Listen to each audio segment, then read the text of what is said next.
Contables de la Federación del Colegio de Contadores Públicos de Venezuela, José Hernández, señaló que la implementación del impuesto a las grandes transacciones financieras genera una alteración operativa al sistema de facturación. Nuestra compañera Giselle Quintana tiene los detalles de esta información. Adelante, Giselle. Hola, sí, buenas tardes para ti, Mariana, y para todos los que sintonizan Noticias de Globovisión Economía. Así es, nosotros pudimos conversar el día de hoy con el coordinador del Comité Permanente de Principios Contables de la Federación del Colegio de Contadores Públicos de Venezuela, José Hernández, quien detalló el impacto administrativo del impuesto a grandes transacciones financieras que entró en vigencia este lunes 28 de marzo. Aseguró que esto genera una alteración operativa para la emisión de facturas. Veamos. En casos de donde la empresa normalmente no factura y no cobra de contado, porque los dos procesos son distintos, facturar no significa cobrar de forma inmediata o cobrar tampoco puede estar atado al elemento de la emisión de una factura. Pues estas situaciones deben ser evaluadas de acuerdo a lo que actualmente una compañía está llevando a cabo dentro de su nivel operativo o ciclo operacional. Ese es el principal impacto. Por ejemplo, te puedo hablar de casos muy específicos.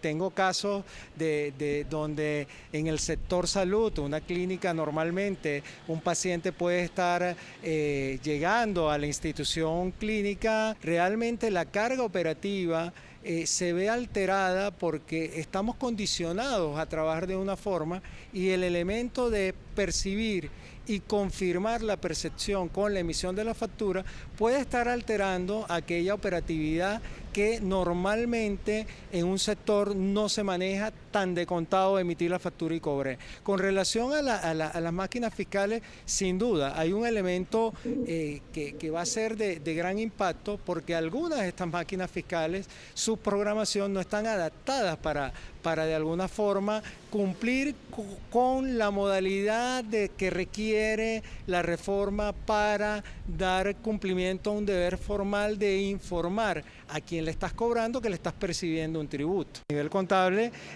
la alteración es mínima, sin embargo, requiere una programación muy específica para que estos cargos que se vayan a dar, bien sea por la percepción, bien sea por todo este requerimiento de control que pide la reforma de la ley de impuestos a las grandes transacciones financieras, debe haber una programación específica, una parametrización correcta para que los efectos operativos caigan de manera correcta a nivel de la estructuración de los estados financieros. Ante la incertidumbre generada tras la implementación de este impuesto a grandes transacciones financieras, el representante de la Federación del Colegio de Contadores Públicos de Venezuela, José Hernández, recomienda a los usuarios y a los comerciantes acudir ante el CENIAT para poder aclarar cualquier duda. Ese es nuestro aporte para Noticias de Globovisión Economía y con ello devolvemos el pase contigo al estudio, Mariana. Agradecemos el reporte de Giselle Quintana. En otras informaciones, la ministra de Comercio Nacional, Delis Álvarez, se reunió con el sector privado y representantes de pesca y acuicultura para preparar un plan de abastecimiento del rubro en la temporada de Semana Santa. Álvarez informó que se establecieron mesas de diálogo con el Ministerio de Alimentación y con una comisión de cadenas de comercialización privada. La distribución de productos del mar durante la Semana Mayor se realizará en 3 fases, a través de ferias del campo soberano, a través de mercados mayoristas y por cadenas de supermercados.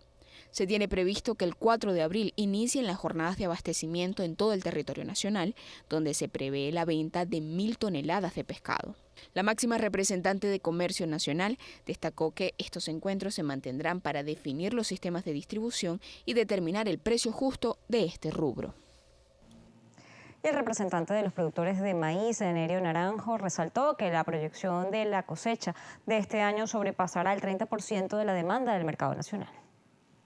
Naranjo resaltó que la producción del maíz blanco comparado con el 2021 creció 20%, un efecto de la inversión que se ha realizado en el área de la agricultura.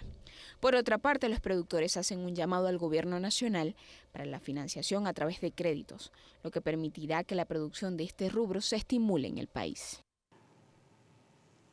Globovisión Economía, nosotros a esta hora vamos a establecer contacto vía Skype con Liliana Rojas Suárez. Ella nos acompaña la tarde de hoy desde Washington y vamos a conversar con ella. Liliana es economista senior Fellow del Centro de Desarrollo Global, así como directora de la Iniciativa para América Latina. Muy buenas tardes, bienvenida a Noticias Globovisión Economía. Hola Mariana, buenas tardes, gusto estar con ustedes. Bien, queríamos conversar con usted la tarde de hoy porque la tensión entre Rusia y Ucrania continúa y quería además consultarle respecto a lo que podrían ser estos acuerdos entre los presidentes tanto de Rusia como de Ucrania, que siguen intentando llegar a algún tipo de negociaciones. Veíamos escenarios en donde los mercados se han seguido viendo afectados. Hemos visto la volatilidad que se ha generado en los precios del petróleo, el efecto que esto ha tenido en el precio de la energía en el mundo. Estados Unidos lo ha sentido en las últimas semanas de forma constante y quería comenzar hablando con usted respecto a esto. ¿Cuál es la visión que se tiene en este momento y el efecto que esto tiene en los mercados? Bueno, mira, sobre las negociaciones entre Rusia y Ucrania, todo está aún a nivel de altísima incertidumbre, ¿no? Hemos tenido, no es la primera vez que salen buenas noticias y entonces cuando tú quieres caracterizar qué está pasando en los mercados, la verdad es algo con dos palabras, volatilidad, que la mencionaste, e incertidumbre. Entonces, el efecto ahorita sigue siendo una expectativa que lo ves en los precios de lo que se llama... ¿Cómo va a afectar esto, la economía de cada uno de estos países?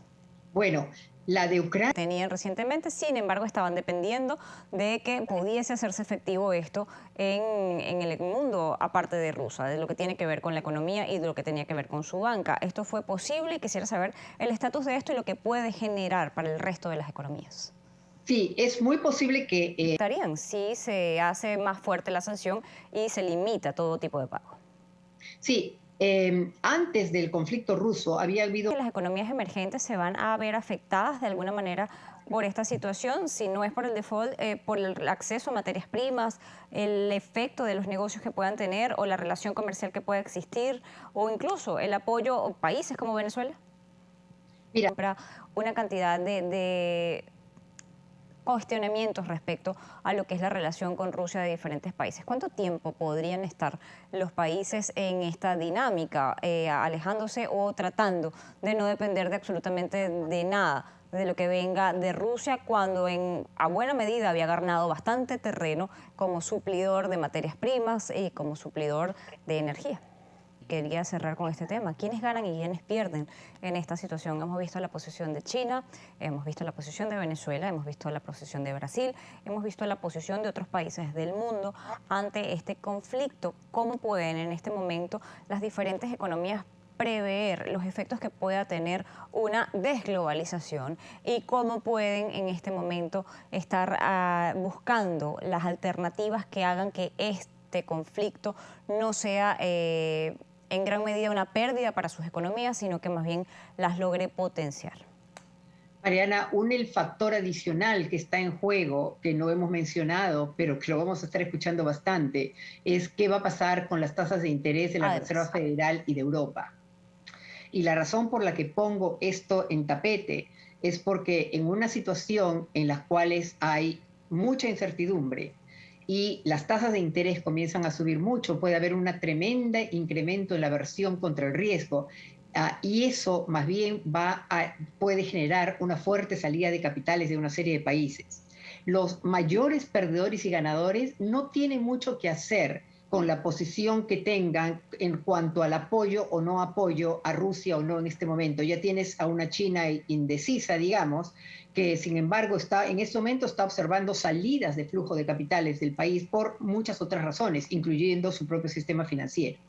Pero la combinación de la subida de tasas de interés que incrementa el costo de financiamiento de la deuda de los países emergentes con aquellos países que estén más expuestos a esa deuda y a necesidades de financiamiento son los grandes perdedores. En América Latina no tenemos muchos, felizmente. En América Latina, en realidad, los que más pierden son algunos países de Centroamérica, más que nada porque son importadores netos. Pero algo que viene beneficiando a la región mucho es que sus bancos centrales, la mayoría de bancos centrales, estén reaccionando muy bien a la subida de inflación, subiendo la tasa de interés. Es más, se están adelantando a la política de la Reserva Federal de Estados Unidos. O sea, América Latina y sus bancos centrales están portándose mejor que lo que la Reserva Federal lo está haciendo en este momento. La Reserva Federal, en mi opinión, está muy atrasado para combatir la inflación y se le puede escapar de las manos. En tanto que en América Latina la están controlando bastante bien, dadas las incertidumbres y las circunstancias tan graves que están ocurriendo.